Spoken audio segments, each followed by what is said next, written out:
I try to angle myself where the bugs are behind me. Hey, everyone. Hey, Adam, how you doing today? I'm good. How are you, sir? I'm doing good. So, everyone, we got a brand new episode of the Business Blind Spots Exposed podcast here, and today I've got Adam Holt as a guest. And I want to tell you more about Adam here in a little bit, but first, I want to just take you through a quick journey of what the Business Blind Spots Exposed. I'm going to call it BBSE because that's a lot shorter. What the BBSE podcast is all about. For me personally, it started a long time, I should say professionally. It started with, I used to think just knowing everything out of a book would make me a superhero. Then I started realizing the more people I had around me, the more perspectives I had. Actually, that's what made me a superhero because I had the perspectives of others. Data helped. Data helped me understand what was happening in the organization. But if I didn't understand the story, I didn't get it. That's why I started investing in asking other people for what they thought. And Business Blind Spots Exposed as a podcast is about exposing what others have gone through, the tears that they've shed, and the experiences, cuts, bruises, and scars that they've gotten along the way, and the stories that they have found.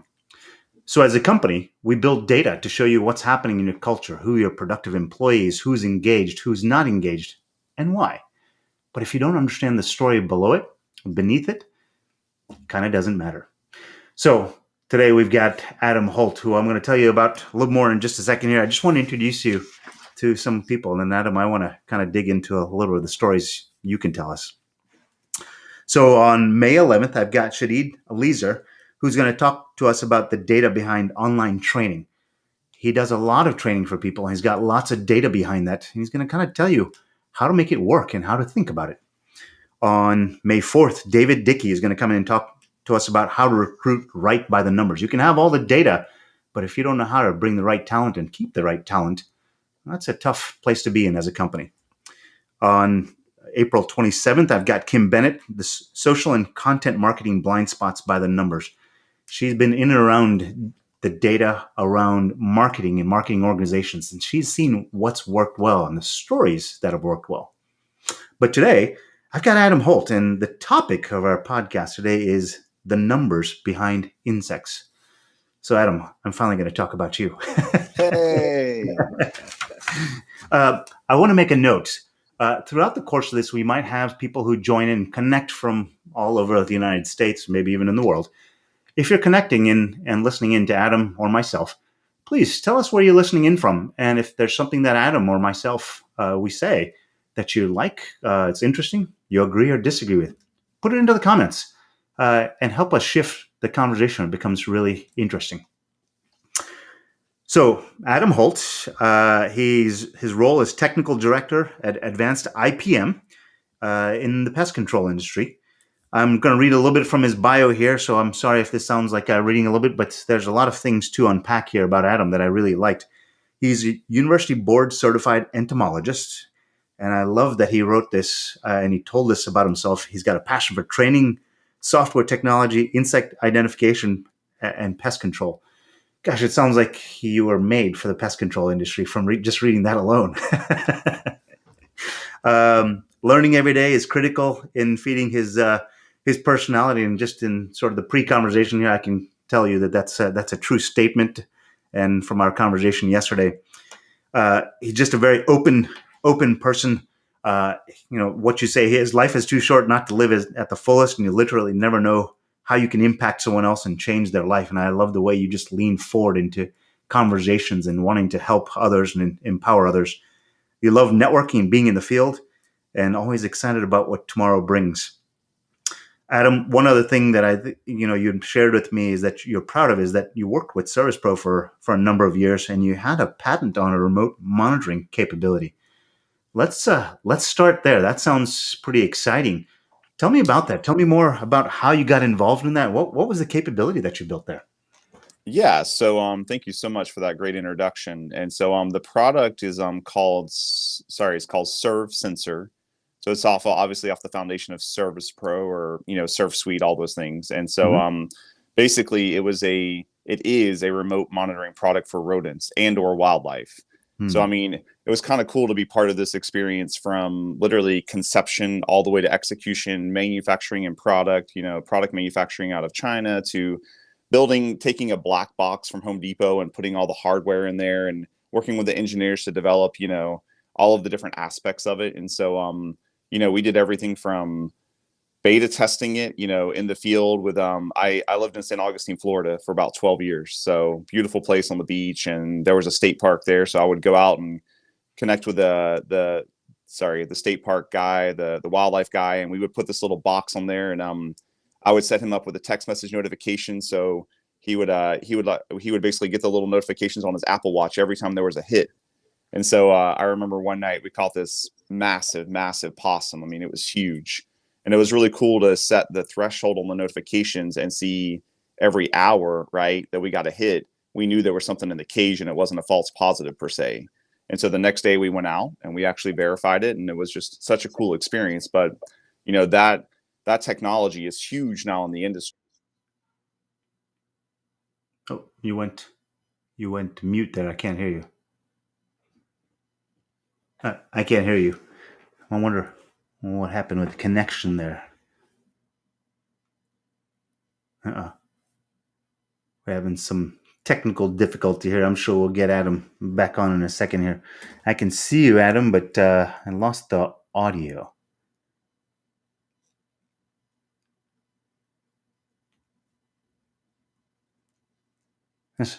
This is the wonderful thing about the internet, right? You start to come to rely on it so much.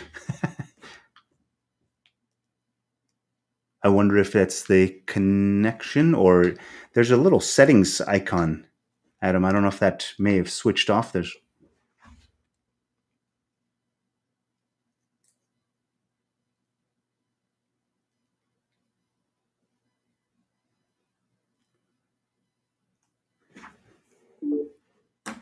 all right. Let's try this different connection. How's that? Can you hear me now? I can hear you now. All right, I'm going to get off my phone. All right. Can you hear me now? I can. That's good. I'm assuming you can hear me as well.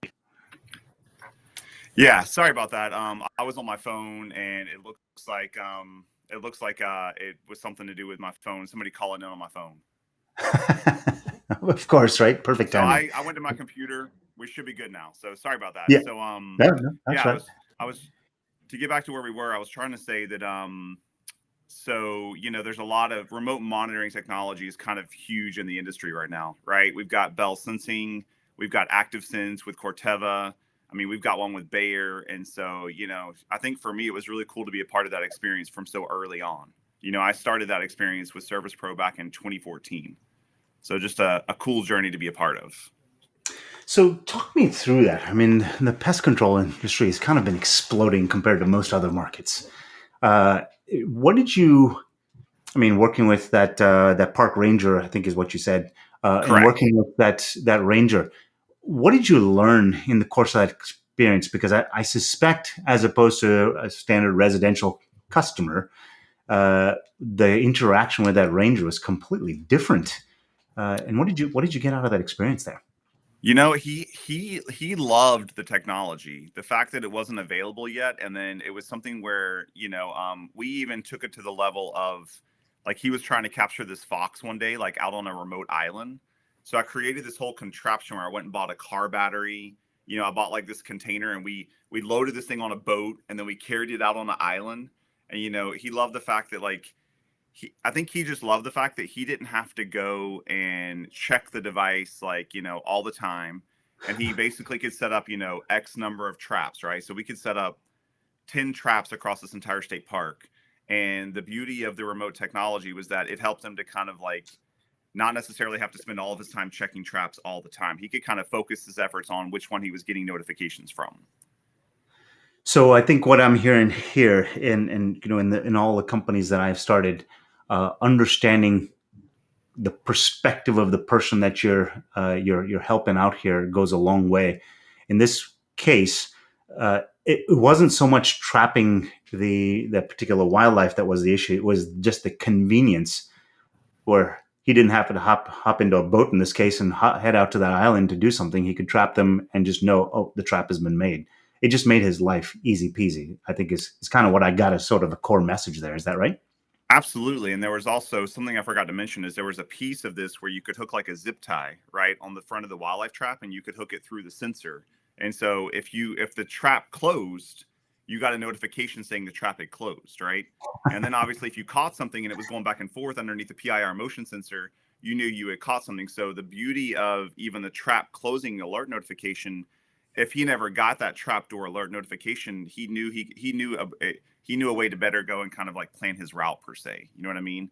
And so just kind of taking that to other, technologies like Bell sensing, a lot of people don't realize like Bell sensing is just huge in the industry. And I only kind of point on that because I have a lot of experience with it, but that one's more Bluetooth technology versus like Wi-Fi or LoRa based. And so it's kind of cool because a technician can go in and they open up their app, right? And within 100 feet, as long as their Bluetooth is on, it will bring up alerts of all of the devices and anything that's happened with those devices. So they can basically check all their devices within 100 feet of just standing there,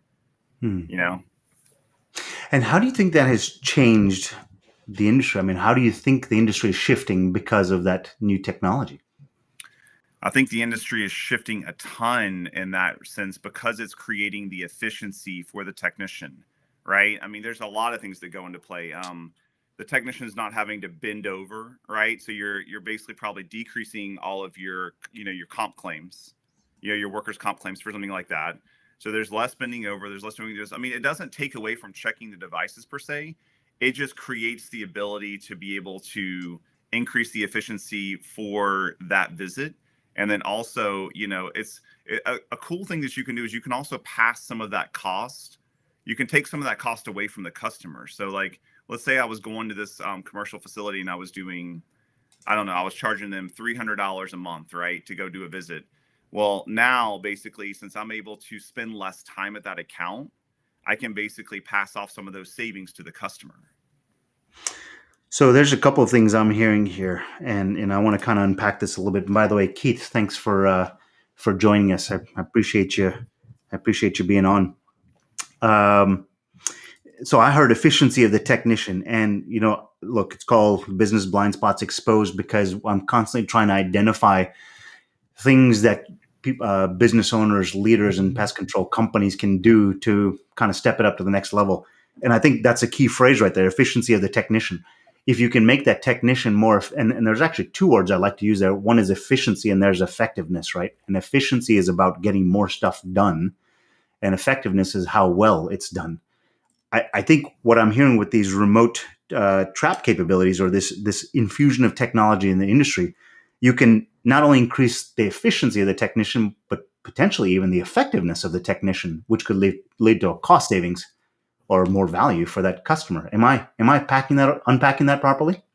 Yeah, absolutely. I mean, I think that's a great point. I mean, you can do both of those things. I mean, we haven't even gotten into the reality of the software that the technician is using, right? I mean, if they're using the software and if the company is taking full advantage of what the software offers, that also is going to create efficiency for the technicians. And by that, I simply mean, is the technician manually entering their notes, right, in the in the software, or is the company taking advantage of creating those default templates on the back end for conditions, for application methods, for target pest, all those things, anything that the technician can basically kind of just click through and get through very quickly versus having to make a lot of notes can create that efficiency as well. So I'm going to say the first blind spot that I think I heard and I kind of extracted from what you were saying there is, look, for a business, if a business starts to focus on increasing the efficiency and the effectiveness of a technician, there's a real unlock that adds to more value potentially for that customer. It may be a reduction of price or just value that you can expose or deliver to that customer. But it's not just, and so the second one that I'm hearing here is this blind spot. It's not just about remote monitoring solutions. There's this whole idea of using software to unlock this efficiency and effectiveness as well. Did I get that right? Yeah, absolutely. Absolutely. I mean, you have to be you have to be using it's almost, what do they say? Garbage in, garbage out. You have to be using the software. Whatever you put into it is what you're going to get out of it. So you Hmm. have to put forth that little bit of effort in the beginning to either make it what you want and customize it to what you want, or you hopefully, whatever software company you're utilizing, they have some sort of cookie cutter database that you can take advantage of. Sure. So tell me a story, because I will tell you, I'm a kid at heart. I always love stories because those are the things I remember. I think most people do, but I definitely do. Right. Talk to me about maybe a day in the life, or where you've seen it, where this software made a change, or something operated better because they used the effectiveness or the efficiency went up because someone was using, whether it's pest routes or WorkWave, Pest Pack, or BrioStack, any one of those softwares out there. How did the situation get better? How was the experience enhanced because of that? I don't want to focus on any specific software company Sure. per se, but I'll just say Yeah. in general, I know there's some out there where they've taken advantage of creating those kind of cookie cutter databases, Hmm. right? For like a small mom and pop company, just because of the fact that, like we talked about earlier, kind of offline, you might have a mom and pop company that has, an owner and, let's say, 4 technicians, Yep. right? Like, I actually have good friends that own a company in California that literally, I think they have 5 or 6 technicians, so they have 4 routes, and they're a $1.75 million company, so they do pretty well for a small mom and pop company. But they've definitely taken advantage of that software and taken advantage of utilizing that software to its efficiency so that they can grow and so that they can be efficient in the field. And so I think a good example would just be, to make sure that whatever software you're using, if you have a support contact for that software, make sure you're reaching out to them and communicating with them. And I think a lot of people honestly don't even look at like the simple thing of like, what are those different database perimeter fields inside the software that I need to make sure I'm utilizing properly. But there's, most, what I should say is that most softwares these days are actually hopefully keeping up and competing with everybody, right? So they're trying to offer all of the same verticals, i.e., whether that be a digital logbook, text message note, SMS notifications to customers, whatever that might be. Sure. Yeah, and yeah, some are ahead of the curve, some are not so far ahead of the curve, but I think there's probably a general suite of capabilities that all of them offer. I want to switch a little bit more back. I mean, to your background. I mean, you're a board certified entomologist. You're technical director. Tell me a little more about your role, and in terms of some of the challenges in your role, and how do you how do you approach them? So I guess because, and if we take a step back, in my journey, right, I've been in the industry 22 years now. I actually Mhm. started back with the Department of Agriculture in Gainesville, Florida, when I went to University of Florida there in the entomology program. And I worked in their entomology department as a laboratory technician, making a measly like $24,000 a year, with almost a master's degree. And I was working part-time for a diptera specialist and part-time for an araneologist. And I mean, I even go back to like times like that and I look at how basic even technology was back then and how far we've advanced.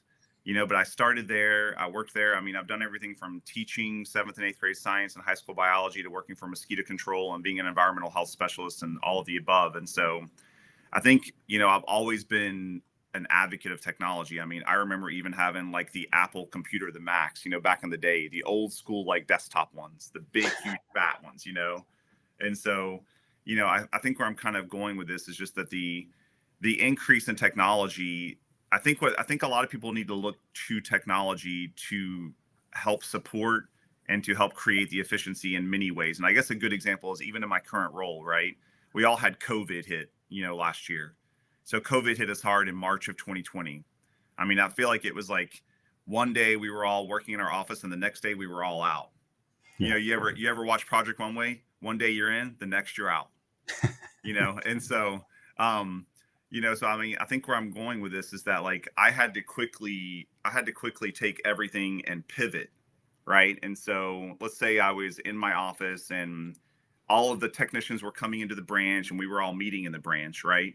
Now they all have to go remote.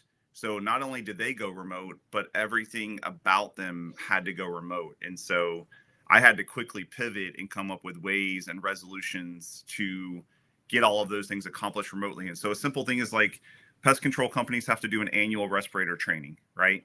And so all of that I would do in the branch and I would do on paper. Now I had to take all that paper and format it to DocuSign, right? Some form of technology. I had to get it all implemented very quickly so they could do everything in that respect. I mean, all of our trainings now are on softwares and different softwares. So I look to all of the technology and the software as a solution because in the beginning it takes effort, but after I have it all basically formatted properly, it's going to be easy peasy from here on out. And I'll throw out a word we've already used here is the idea of efficiency. The idea that when they're coming into the office, that was one way of delivering, one channel of delivering something. But now that a lot of people have shifted to remote because they've had to, being able to do it via software has allowed an efficient, an economy of scale or an efficiency that you didn't have before, didn't necessarily have to think about before. And net, do you think things have gotten better as a result of it, or has it stayed the same? What's your opinion? I love it. I mean, just to give you a good example, right? I mean, you had let's granted, I think the big challenge you're going to face is that a lot of people miss the in-person stuff, right? They Yeah. miss that connection.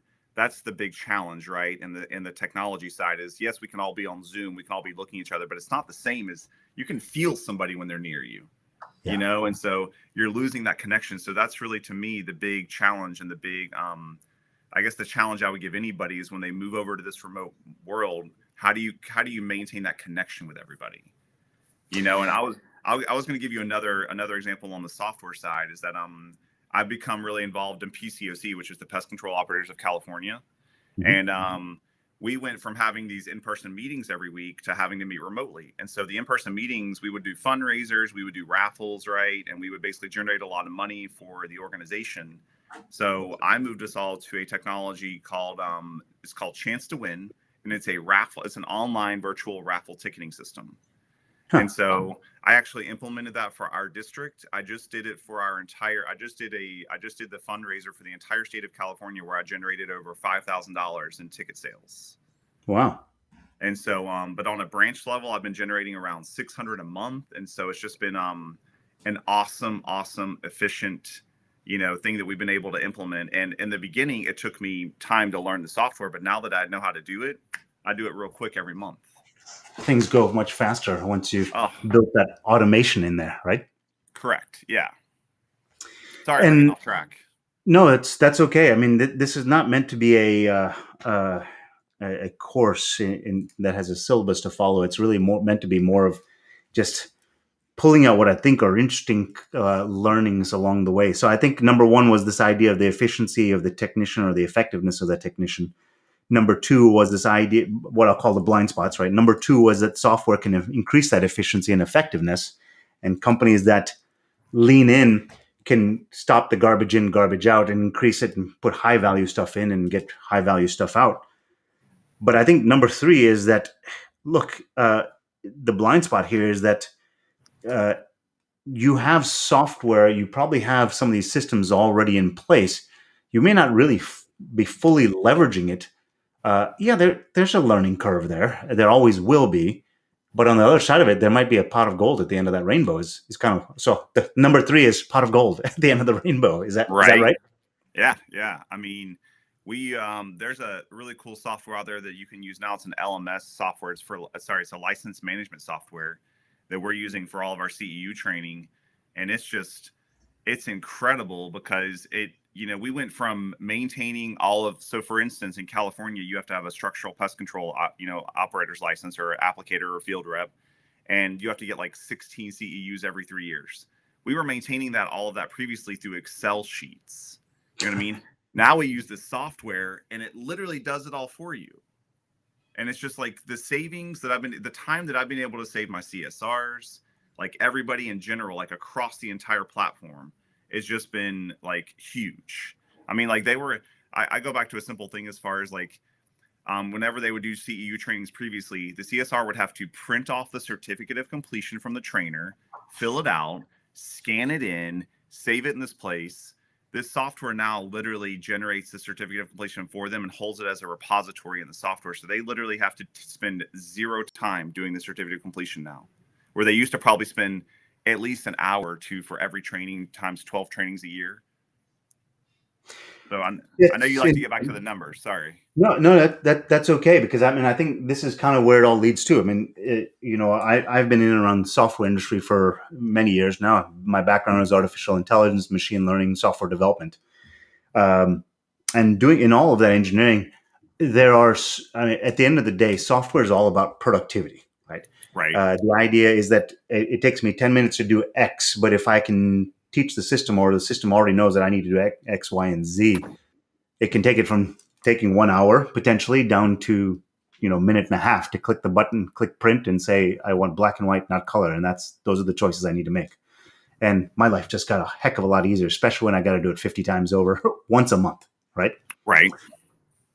So I think the numbers are lying in the narrative here, right? It's a huge savings of time if you invest in the technology, because there is the what I'll call the from the discipline or the learning as an entomologist. I mean, there's kind of the technical learning there as far as how to think about bugs.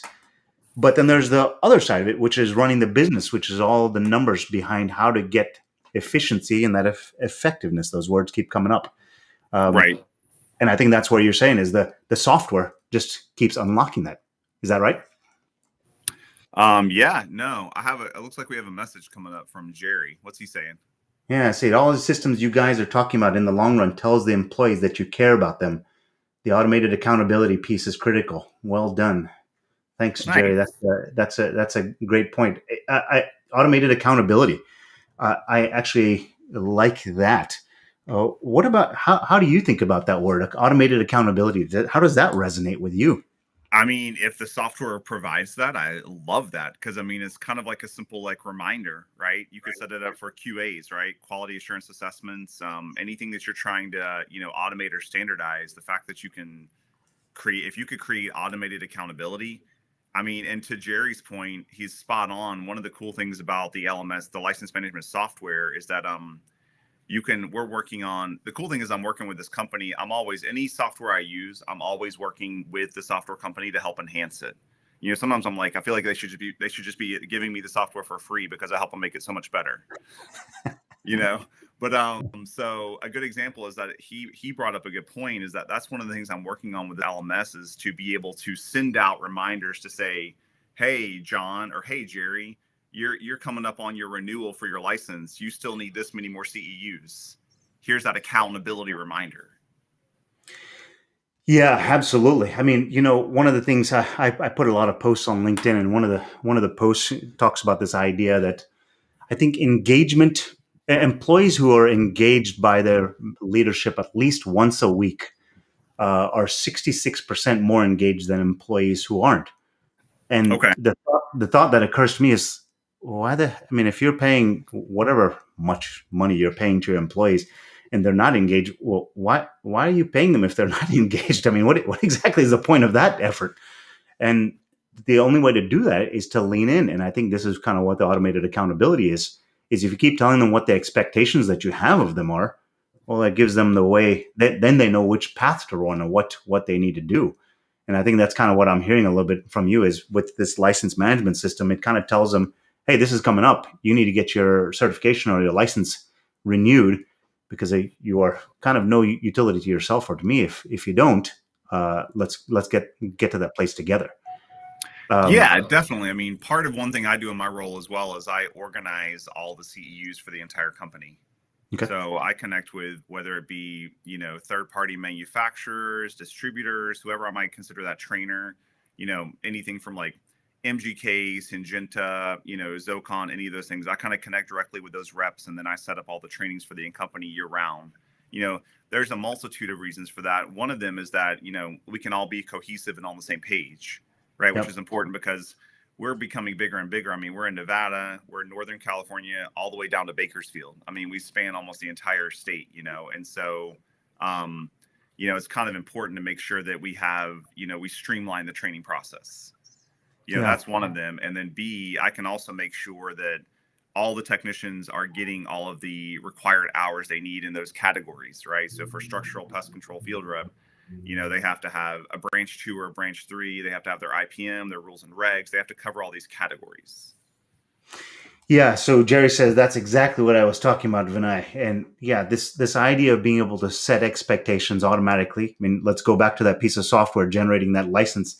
Instead of taking an hour, if it takes you a minute and a half to do it, right, or Oh, just a couple of clicks. My right. oh gosh, it makes it so easy for people to figure out how they're doing. And I think that's ultimately what everybody needs is a measuring stick to just say, here's how you measure up, right? And then they can figure out whether they care enough to improve or not. And if they do, well, they'll probably keep working at the company. If they don't, well, let's have a conversation, right? Right. Isn't that the way it's supposed to work? Right. I would say so. What did Keith say here? Yeah, Keith's saying, so these system software can also help invigorate your path to precision and overall data experience and accelerate analytics to help understand the data. Yeah, I completely agree with Keith. I mean, one of the key things, one of the main reasons that kind of having either that cookie cutter database, right, or having all of those database fields inside of your software set up properly is that if you kind of restrict, not necessarily complete restriction, but if you kind of like set those parameters for the technician to use, you get better data, right? And I guess some softwares used to have the ability to, like, let's say, type in like a location, right, for a device. Well, if I just create a drop down thing to say your locations are kitchen, garage, all this kind of stuff, then I know my data is going to always say kitchen. It's going to always say this stuff. Where if the technician types in kitchen, he might misspell it, right? So if I go to run a report for like a device with locations, and I'm just giving an example here, I did kitchen in the database, but the technician wrote kitchen and spelled it wrong. I'm going to have all these different kitchens throwing out in a report. And so controlling that data inside of the software is also important, and controlling what they have what the choices are they have. So I'm gonna play back to you what I just heard, and I'm gonna use the word clarity, right? Or actually, I'm gonna use two Good. words. I'll say agreement number one, and then clarity, right? Agreement on what the terms mean, because if you say kitchen, they're not going to the den, because there's agreement as to what that means, and then clarity comes because of that agreement. So, gosh, just talk about efficiency. Instead of they walk into a room and say, "I don't see anything here," they have to call the office and say, "What are you guys talking about? Because it's not clear to me." And you say, "Well, this is what I actually meant." Instead of that back and forth, they look at it. It's the software tells them, "Done," right? And the efficiency and effectiveness goes up, right? I mean, that's ultimately what you're looking for, that employee efficiency and effectiveness. I mean, that's what the customer Right. wants at the end of the day too, right?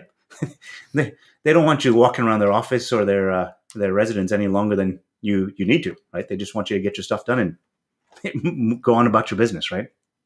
Right. Yeah, you're making me think. The other day I was at where I live. I had this small mom and pop pest control company comes up, and I know I'm kind of getting off track, but like the guy was I asked the guy, I was like, "Hey, what product are you about to apply?" This is the funniest thing. You're going to love this. So I was like, "Hey, what pesticide are you about to use?" No, I said, "What product are you going to use?" And he said, "Oh, it's a pesticide." And I was like, "I know it's a pesticide." I said, "What product are you going to use?" And he's like, "Oh, Termidor." And I was like, "Oh, okay, cool." But it was just like, I think he just thought because I was a normal person, he was like, "Oh, it's a pesticide." And I'm like, first off, you never tell the customer like it's a chemical or a pesticide. That usually deters people. That's a big thing in the industry, not to get too far off track, but a lot of people hear chemical and they get scared, right? Or pesticide, they get scared. They want to hear like it's a product, right? We're using a product to treat and control the target pest. That's a really interesting point. I've made this case with people about the word organic. I mean, sure, organic is good, but I've said to people, well, 500 years ago, what did you call stuff that was grown directly out of the earth 500 years ago? That was organic too, right? But there's Right. such a term with organic is higher quality. I'm not saying it's not. I'm just simply saying it just is what it is, right? And the idea that you're around chemicals all the time anyway, chemicals just has a negative connotation to it. And when you say product, they're like, "Oh, it's custom formulated for my needs." It's interesting how people react to that. So what I wrote down here is another blind spot is just this idea that within the organization there needs to be agreement and clarity. And so I think what I'm hearing here is the sort of the subtext is that the software, if you use software properly, you can create that agreement and clarity much faster because they can pick den or kitchen or garage or whatever the case may be in selecting that. Yeah, absolutely. I mean, laying all of that out and having that agreement and clarity is going to be massive. So I'm going to call that efficiency and effectiveness. What else? What else? I mean, you've talked to a number of companies. You talk to through lots of licensing agencies. What are the other things that you've seen changing in the industry that people need to be aware of? What are the forecasts or trends that you see in the coming years, especially with all the technology and product that's been coming to market? I mean, I always stick with the remote monitoring stuff. I mean, that's huge. So I kind of just fall back to that because I feel like it's the wave of the future. I mean, it's becoming bigger and bigger. A lot of companies are taking advantage of it. A lot of clients are actually hopping on board more with the technology than they are without the technology. They actually like it. They like to see what the data is. Okay. And why do you think that is? I mean, what's sort of the feeling behind that for that customer to say, yeah, I want that remote monitoring thing, and I want to be able to get a notification on my iWatch. Why do you think that is that they want that? I think that they look, for me, I'm just coming from I'm thinking out loud here, right? That I think that they're probably looking at it as like, okay, it's technology. Yes, technology does have issues, but for the most part, technology is computer made, right? It's man made. So they're going to look at it and say, we know 99% of the time this technology is going to work, right? Where you have a technician, and not that technicians aren't great, but they do these same things day in and day out, and they're running, depending on the company, 12 to 20 stops a day. So you have to look at the fact that, you get tired. I mean, we get tired looking at a computer. We make mistakes. It's just part of being human, where the technology is going to make less mistakes. So there's going to be more efficiency, in my opinion, with the technology. So I'm gonna take that and distill that the way I kind of heard it and repeat back to you what I heard. When I as a data company, we're constantly distilling how people are performing within companies, not to the point of where you beat them over the head. Just simply, it's unbiased information, right? It's just data. It doesn't tell you any story. It just simply says what is. That's all. Right. And now by using remote monitoring, customers, whether it's a residence or commercial facility, whatever the case may be, now they have access to consistent and reliable, unbiased information, right? They can just see something was trapped, for example, right, from very early on in the conversation. Oh, now I need to go visit that island in that sort of case. But just to see that the product has been released, right? Say that again. Yeah, no, and I was just going to give you another good example is residentially, right? You might have a customer that has a rodent infestation, right? Mm-hmm. So you go in and you install these remote monitoring devices, and you can not only let the customer be a part of this journey if they want to be a part of it, but you can also come back with this awesome data, analysis saying, we took your infestation from here down to here, right? And like you said, it's non-biased, and literally it's just saying there's no like, I went in and I counted how many I caught and all that kind of stuff. It's literally, the proof is in the pudding per se, right? Yeah. So a quantitative assessment of our value, right? So it tells you this is where you were. You're at 5, and I've brought you down to 3, whatever that means, right? Right. But all of a sudden, there's some value, and they can see you defining the value as opposed to, I just haven't seen anything, so I think you're kind of working, right? Right. Yep. Exactly. No, that's perfect. And so something like that, some customers aren't going to care. They're going to be like, they're going to trust you, and they're going to be like, cool. Yep. It's gone. I trust you. But then a day later, they hear a rodent run through their attic, and they're going to be like, well, wait a minute. I thought you said, I'm going to call them back. I thought you said it was all gone. Yeah. Yeah. I heard once that the best customer support call is the one that you don't receive, as in there's nothing that's bothering them enough to call you, because once they do call you, there's something that they've been festering on for some period of time, long enough that they, whether it's the wife, the spouse, the business owner, whatever the case may be, they've been sitting on it for long enough. They're like, all right, I got to pick up the phone and call, because it's a pain in the ass to call people. Right. What do they say? No news is good news. That's exactly right. Talk to me about culture. Look, running a business is no joke. As you start empowering these technicians and giving them remote monitoring technologies, how has that shifted the conversation between customers and technicians? How does that? How have you seen that start to shift? What is that conversation changed at all? Is it exactly the same? I would say it's similar. I mean, I think the tech. I can tell you the feedback that I've gotten from the technicians that use the remote monitoring absolutely like love it. Okay. They love what it does. I think they love the fact that like, you know, they're not for some of them depending, let's say that I normally check the station every 2 weeks, right? Now I'm only going to check it once a month because I have this technology. So for 12 times out of the year at this site, this technician is not having to bend over and hurt their knees and hurt their back and like all this other stuff. And so for them, it's great. And as far as that, that conversation with the customer, the cool thing is they actually, depending on who the customer is, they make the customers part of the journey. And what I mean by that is Mm. like, like if let's say you're using, any of these technologies, whether it be surf sensor, active sense with Dow, bell sensing, they let that customer have access to that portal, right? So that customer can now go in and they can see what's going on. They can actually see the devices being checked in front of their face, like it's live data, and so that part is really cool for the end user client because that end user client's not now having to feel like they have to go to that technician all the time. They can see what they need at all times. So I love this phrase that you use here. Customers get to be part of the journey, right? That or at least they have the ability to opt in if they want to. If they don't want to, they don't care. That's fine. They can just say, "Hey, Right. look, my number went down. That's all I want to know." But they can invest in that journey if they'd like to. I Yep. mean, what a, I mean, if they want to talk about it at the barbecue that weekend, they're more than welcome to, right? Right. But they can lean into it. Keith says, perfect, taking the data and translating into better insight for the data owner and the customer. And I think that's kind of what I heard here is right. The techs love the database monitoring. The customers get to be part of the journey. Everybody wins because there's more transparency in the whole relationship there. And Right. that's good, right?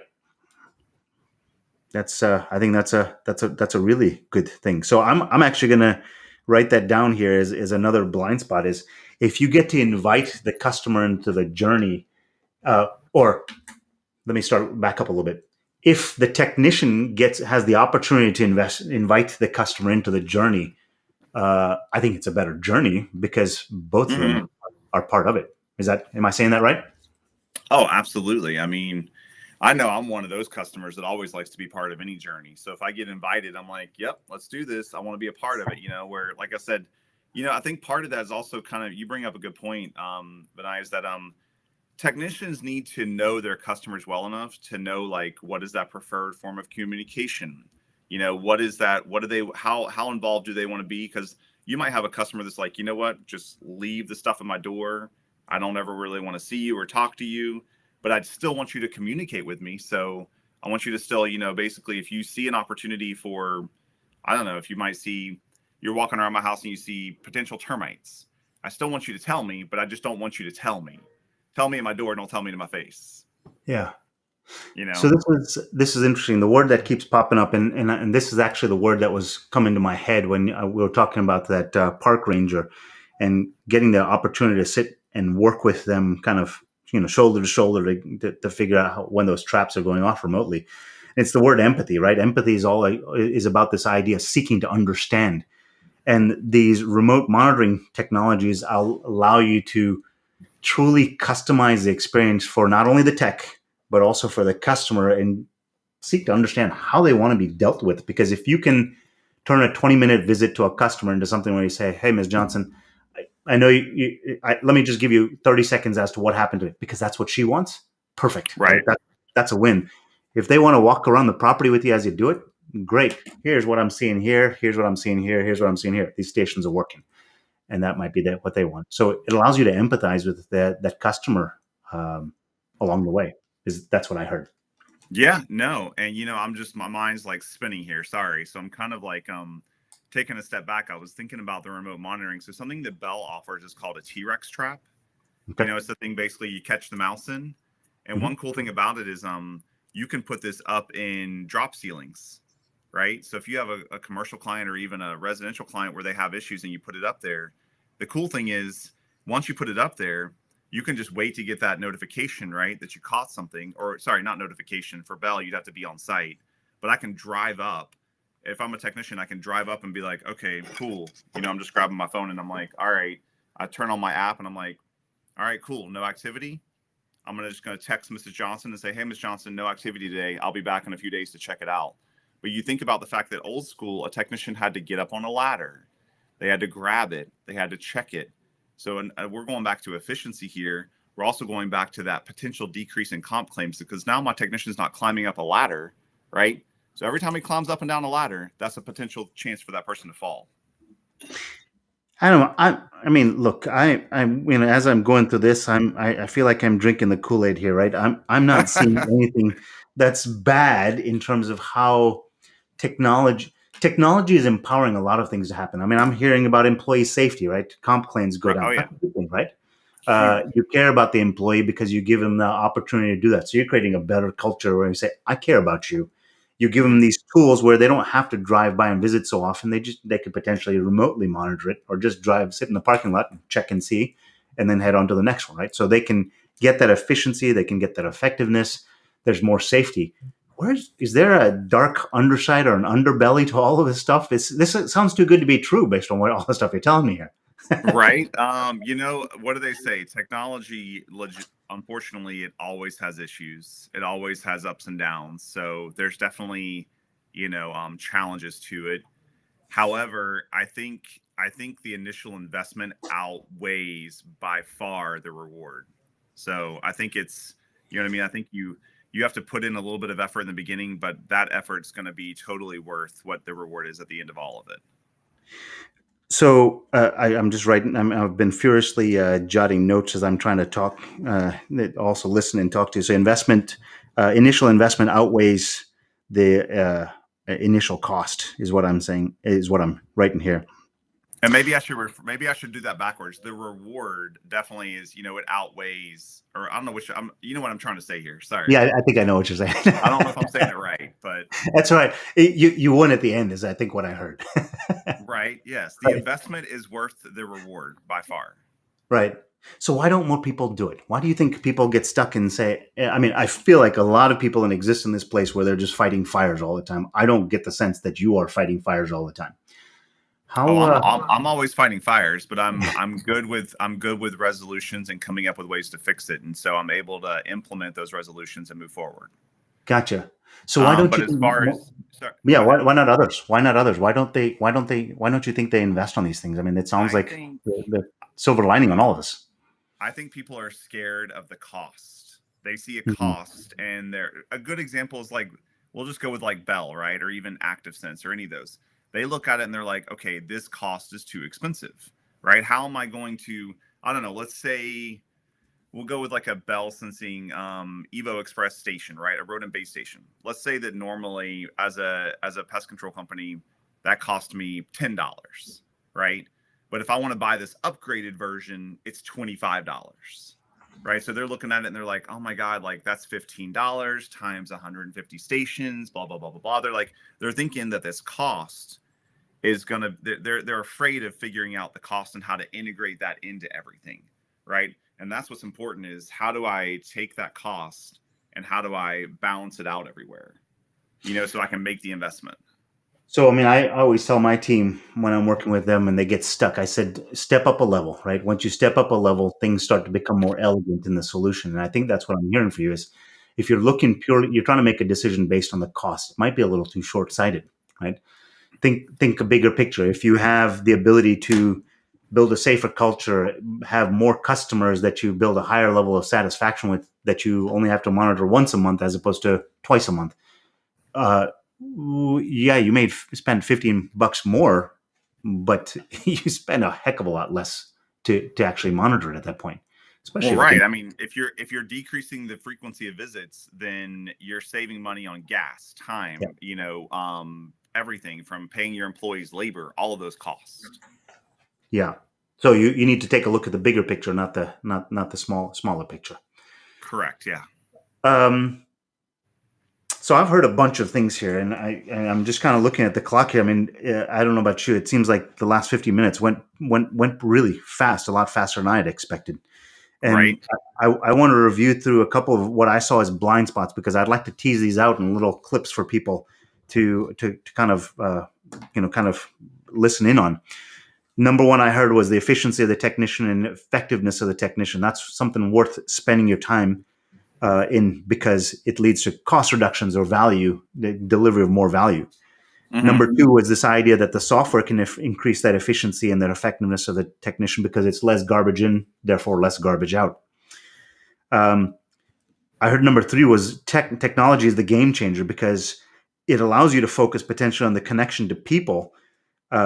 Because, like Jerry chimed in and used this term, automated accountability. There's automated accountability once you start using technology the right way, right? Number four is this idea of agreement and clarity. If you get agreement and clarity within the organization, communications levels increase and become more efficient, right, and effective. Hmm. Right. And last one I heard, or I think the last one was really just this idea of remote monitoring. It empowers you to give a quantitative assessment that invites customers into the journey. Did I get those all right? I mean, that those seem like five really good nuggets for anyone to kind of just chew on because I mean, those are not 5 minute things that you do. Those are things you constantly reinvest in Hmm. to improve it. But if you invest in those five, you can probably kick your game up to the next level or two. Is that right? Absolutely. Yeah. Yeah. Absolutely. I agree. All of them. So I always like to give people a place to start, right? I mean, there's a lot there. If someone wanted to kind of start this journey of using, I think what I heard, technology, because technology brings the data and it helps build the culture that you want. I mean, we heard about safety culture, right? We heard about cost savings. We heard about more value delivery to customers. If you were to give me in 3 steps, or 2 or 3 steps, if someone wanted to start investing more in technology, where would you direct them? Where would you tell them to start? So I guess I'm in my mind, I think of like, sorry, I'm over here, like four different things, right? I look Okay. at I look at the pest control software. I Okay. look at the some sort of, depending on how the size of your company, or maybe not even necessarily how big your company is, some sort of license management software. Okay. Um, if you don't have softwares that fully integrate all these things, I would look at some sort of training software. I didn't even really get to that today, but we fully utilize an amazing training software as well that does everything from A to Z. I mean, I can do CEU trainings in it. I do everything. And then last but not least, I would go with some sort of remote monitoring software. Now, what would be beautiful is that if we had one software that just goes and puts all these together, that would be I would be honestly incredible. But I don't know if that exists yet. Well, Adam, that's actually what I've been trying to build as a company. One place where it tells you what the alerts are, because I've worked in so many industries where there's so many alerts coming at you. What I mean, just like you said with the park ranger, he didn't want to go out to the island until you knew that the movement sensor was telling you something. I don't need to Right. go until then, right? I don't want to keep getting a bunch of false positives because that's what you get with software, right? You get a bunch of false positives. When do I really need to pay attention? When is an employee getting disengaged because they're not monitoring their traps, right? They're not visiting their customers. Their revenue production per hour has started to drop. Hey, Jack, is everything okay? Right? I mean, that's the time to jump in, but it's all these different softwares tied together Hmm. because you're right. There's a lot of information out there, a There lot. is. There's ton. But So, another thing too, I was just going to throw out there is that you know, sometimes I think a lot of people, and I'm just going to revert back to like a training software, right? I invested in a research and looking at a lot of those. I mean, anything from like Mind Flash, I can't think of all of them, but there's some that are super duper expensive. I mean, thousands of dollars a year. And I was able to find one out of Georgia that is an awesome software. And you can, if you have a small mom and pop company and you have like, let's say less than 20 people, it's $49 a month and hmm, it does everything you need. hmm. So it's just an incredible opportunity to be able to automate all of that. Yeah, it seems like that whole automation is a key when used properly, right? I mean, I mean, you have this remote monitoring station. I always think of Bugs Bunny and Marvin Martian talking about Right. how great power can be used irresponsibly or something like that. I mean, I got that quote from Bugs Bunny. Imagine that. But just this idea that if you have a remote monitoring station, you could use it to the point where you just don't bother to visit your customers because they already know. Actually, it's an opportunity to invest deeper into that relationship and say, hey, Ms. Johnson, let me tell you what I've done for you lately. Right. And take that win by just stopping by for 6 minutes, right? As opposed to a 20-minute or 30-minute visit. You can just stop by and say, hey, everything's looking great. Just wanted to stop by and just let you know. Do you have any questions for me? And she probably doesn't, right? Right. So there is an opportunity with automation and this efficiency and effectiveness to build deeper relationships.